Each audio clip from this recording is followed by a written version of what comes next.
Welcome back, everybody. If you are new here, welcome to my channel.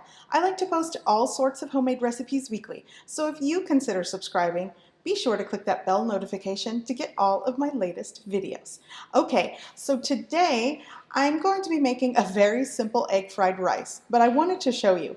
There are times that I open my fridge and there are sometimes neglected vegetables. For example, Exhibit A, these wilted scallions, but I don't toss them out. I like to clean them up and add them to a fried rice. So that's what I'm doing today. I'm going to be making a delicious, easy and simple fried rice. And here's how I do it. Okay, to start, I'm going to combine 2 to 3 cups of day-old rice, the whites of those scallions that I showed you earlier, and 2 large eggs. And I'm just going to mix them up in a bowl. You could actually just add all of these ingredients to a pan, combine it as you stir fry it, but I like doing things this way. Now I'm going to take my mixture over to a preheated pan with around 2 tablespoons of oil, and now I'm just going to stir fry this.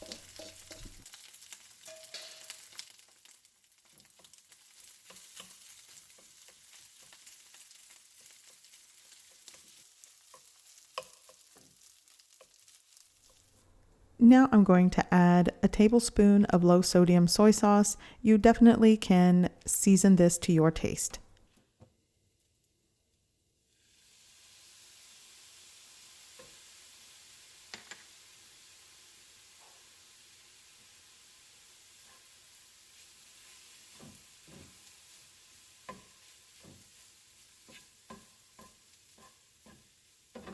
I also like to add a little spice to my stir-fried rice, so I'm going to add some gochujang, again, to your preference. If you don't have this, the soy sauce works well, but I'm only going to be adding around a teaspoon to 2 teaspoons of gochujang. I don't want to have it super spicy, but if you like spice, add more.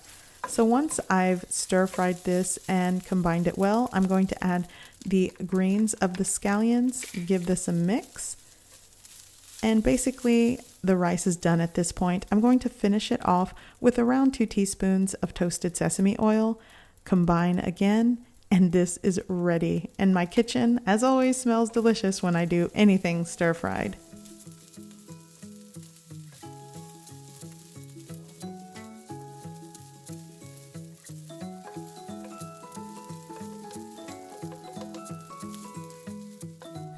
Depending what I have in my fridge always determines what kind of fried rice that I'm going to make.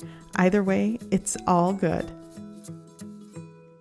Okay, so super easy, super simple, and I got to use some veggies that needed to be used without tossing them out. So anyways, I hope you guys give this recipe a try. I hope you like it, and thanks for watching. Bye.